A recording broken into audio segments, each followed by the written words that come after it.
आप सभी वैष्णवों को सादर जय श्री कृष्ण। हे वैष्णवों, आज एक विशेष भाव है और यह भाव विशेष इसलिए भी है क्योंकि यहां पर एक भक्त की परीक्षा भी है और हर व्यक्ति, हर भक्त, हर वैष्णव ये चाहता है कि वो उस पराकाष्ठा तक पहुंचे। आज का विषय है कि भक्त के अंदर कितनी शक्ति का अनुमान लगे, जहां पर भक्त की, उसके भाव की, भक्त के अंदर कितना भाव है, इस भाव का ज्ञान प्राप्त होना आज का ऐसा सुंदर और ऐसा अद्भुत आनंददायक विषय है। भक्त के अंदर कितनी शक्ति है। हे वैष्णवों, आप समझिएगा, हम जिस भारत की भूमि पर हमारा जन्म हुआ, ये बड़े भाग्य की बात है। भारत माँ तेरी जय जय जय जय।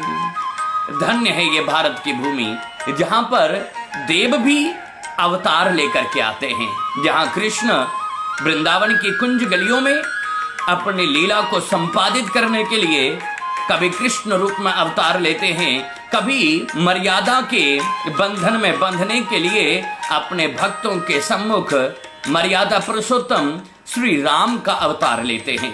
ये बड़ी पतित पावनी भूमि है, ये भारत भूमि, जहां कन्याकुमारी से लेकर और संपूर्ण विदर्भ होते हुए ये भारत का जितना भी भूखंड है, ये भूखंड कोई साधारण पृथ्वी नहीं है। इस पृथ्वी पर जन्म होना, इसी से ये निश्चित होता है कि हम बड़े भाग्यशाली हैं। जहां देवता भी नंगे पैर अपने लीलाओं को संपादित करते हैं, जिस भूमि को भगवान कृष्ण अपने मुख में डालते हैं, जहां की मिट्टी को और अपनी मैया नंदरानी यशोदा को संपूर्ण ब्रह्मांड के दर्शन करा देते हैं। हम सच में बड़े भाग्यशाली हैं। ये भारत की पतित पावनी दिव्य भूमि पर हमें जन्म लेने का अवसर और सौभाग्य प्राप्त हुआ, जहां पर वेद व्यास जी ने अलकनंदा गंगा मैया के तट पर बैठकर नर नारायण पर्वत के मध्य में, जहां पर्वत को भी नर नारायण की संज्ञा दी गई है, उस पर्वत के मध्य में स्वयं गणेश जी महाराज मयूर पंख से भोजपत्र के ऊपर वेद व्यास जी के कहने पर जहां दिव्य भागवत ग्रंथ का निर्माण करते हैं। ऐसी पुण्य पतित पावनी, आनंद प्रदायिनी, मोक्ष प्रदायिनी भूमि है ये भारत भूमि।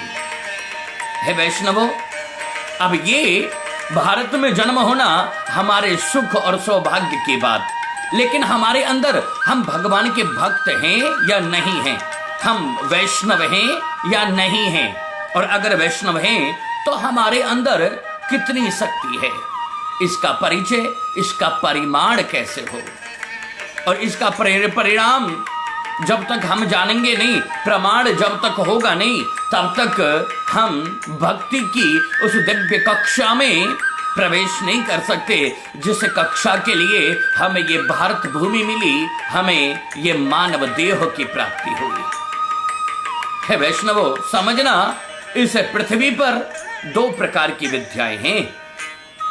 हमारे वेद, हमारे शास्त्र, हमारे उपनिषद हमें ज्ञान प्रदान करते हैं कि दो प्रकार की विद्या हैं इस धरातल पर, एक अपरा और दूसरी है परा। अपरा विद्या का मतलब क्या है? आज तक हमने इतना जीवन जी लिया, लेकिन हमारा अपना ऐसा अनुमान है कि शायद बहुत वैष्णव ये जानते ही नहीं कि दो प्रकार की विद्या इस धराधाम पर विद्यमान है, एक अपरा और एक परा। अपरा विद्या जो वैज्ञानिक दृष्टिगोचर को दर्शाती है। अपरा विद्या से हमें ये ज्ञान होता है, हम जो अपनी आंखों से देखते हैं हम उसे मानते हैं। विज्ञान जो प्रमाण कर सकता है उसी को मानता है। अंतर आत्मा के भाव को, हमारी भावनाओं को हमारा विज्ञान कभी मानता नहीं। अब समझिएगा, जो हमने देखा वो अपरा विद्या है, जो हमारी दृष्टि में आया वो अपरा विद्या है।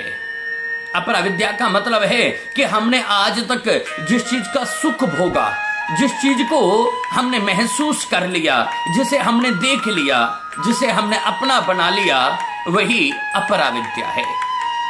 समझे? एक स्त्री, हमें किसी ने बताया ये स्त्री है, ये पुरुष है, ये वृद्ध है, ये बालक है, ये कमल का फूल है, ये गुलाब का फूल है, ये जो सब बातों को प्रमाण करती है, जो लौकिक रीति है, उसे हम कहते हैं अपरा विद्या। अपरा विद्या ज्ञान करती है कि ये स्त्री है, और परा विद्या हमें ज्ञान देती है कि इस स्त्री के अंदर ये केवल एक स्त्री का रूप नहीं है, ये स्त्री का शरीर नहीं है, इस स्त्री के अंदर जो विद्यमान आत्मा का प्रतिबिंब है वो स्वयं साक्षात आत्मा के रूप में किशोरी राधा रानी है। ये भाव जहां हमें प्राप्त हो जाए वह पराविद्या है। परा माने जो हमारी आत्मा के भाव को उन्बोधन कर दे, प्रमाणित कर दे, उसे पराविद्या कहते हैं। हम इस भारत की भूमि पर लौकिक रीति से केवल अपरा विद्या में जीते हैं, और इसीलिए हम अपनी शक्ति का अनुमान नहीं कर पाते। जब तक हमारे जीवन में पराविद्या घटित नहीं होगी, तब तक एक वैष्णव की, एक भक्त की, इस संसार के जीव की, एक मानव की शक्ति कितनी है, इस शक्ति को प्रमाण करने की सामर्थ्य किसी भी विज्ञान में, है वैष्णवो, है ही नहीं। अब समझना, एक स्त्री के अंदर केवल हमारी आंखों ने, विज्ञान ने केवल यह प्रमाण किया कि ये एक स्त्री है, लेकिन पराविद्या ने हमारी अंतर आत्मा के भाव ने, जो भाव को प्रमाणित कर दे कि भाव है, ये व्यक्ति भावुक है, इसके अंदर अंतर आत्मा का संचार है, अर्थात इस संसार को चलाने वाली जो शक्ति है, जो अदृश्य रूप से इस संसार का संचालन करने वाले देव हैं, जो परमात्मा हैं, वो परमात्मा को हमारी आत्मा ही महसूस कर सकती है, और जो आत्मा में परमात्मा के भेद को प्रमाणित कर दे वही पराविद्या है।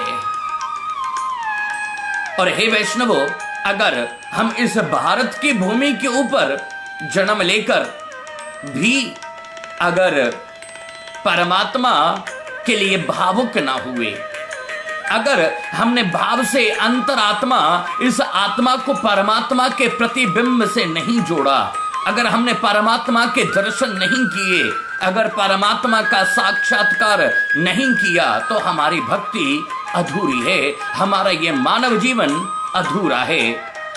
और जब हमारे अंदर पराविद्या का संचार होता है, हमारी आत्मा में भाव, प्रेम और समर्पण का भाव जब जागृत होता है, तब एक जीव की, एक भक्त की, एक वैष्णव की पराविद्या, उसकी शक्ति के बारे में जीव जान पाता है।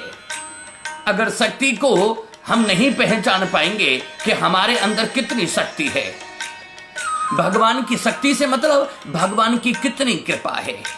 भगवान आत्मा के रूप में है, शरीर के रूप में कभी परमात्मा का वास होता ही नहीं। विज्ञान 5 तत्वों की व्याख्या तो बताता है, लेकिन इन 5 तत्वों को संपुटित, एकत्रित करने वाली जो आत्मा है, इस पंच भौतिक शरीर के पिंजरे को चलाने वाली जो आत्मा है, उस आत्मा को कभी भी विज्ञान प्रमाणित नहीं करता। और हे वैष्णवो, जब तक हमारी आत्मा रूपी परमात्मा प्रमाणित ना होगा, तब तक ना हम भाव को समझ पाएंगे, ना हम परमात्मा को समझ पाएंगे, ना हम अपनी शक्ति को समझ पाएंगे, और ना ही हमारे विवेक का उदय होगा। और अगर हमारे विवेक का उदय ना हुआ, हमारे जीवन में अगर अध्यात्म प्रवेश नहीं कर पाया, तो हमारा जीवन निरर्थक है। निरर्थक है हमारा इस भारत की पुण्य पतित पावनी भूमि के ऊपर जन्म लेना। इसलिए बड़ा ही समझने का विषय है वृंदावन जाना। हे वैष्णवो, वृंदावन जाना अपराविद्या है। वृंदावन शरीर गया, लेकिन अगर आप वृंदावन जाकर के और वृंदावन के कण कण में श्री राधा माधव की युगल माधुरी रूप का रस स्वादन अगर आप नहीं करते तो आपके अंदर पराविद्या का विकास नहीं हुआ, प्रवेश नहीं हुआ, तो हमारा वृंदावन जाना भी निरर्थक है। हम मंदिर में जाकर अगर भगवान को नहीं देख पाते अपने अंतर आत्मा के चक्षुओं से तो हमारा जीवन बेकार है।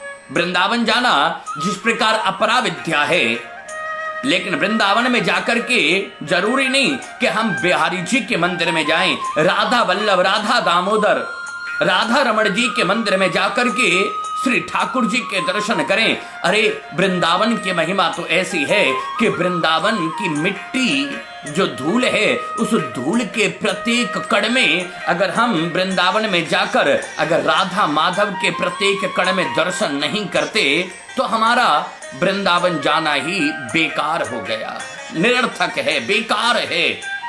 उसी प्रकार अगर जीवन में केवल जो हमारी आंखें देखती हैं, जो हम मानते हैं, अगर वो अपरा विद्या ही विद्यमान रहे तो हमारा जीवन बेकार है। हमारे जीवन की सार्थकता इस पंच भौतिक शरीर के अंदर आत्मा और भाव रूपी पराविद्या को प्रमाण करना ही हमारे जीवन की सार्थकता है। और यहीं से हे वैष्णवों, किसी भी भक्त की शक्ति कितनी है ये प्रमाण होता है। इसलिए हम अपने सभी वैष्णवों को, आप सभी भक्तों को ये ज्ञान प्रदान करना चाहते हैं कि आप अपरा विद्या को, तो आपको पंच भौतिक शरीर प्राप्त करते ही अपरा विद्या प्राप्त हो गई, लेकिन अपरा विद्या के माध्यम से जो ये पंच भौतिक शरीर मिला है, विज्ञान जो प्रमाण करता है, विज्ञान सत्य है लेकिन वो केवल अपरा विद्या तक सत्य है।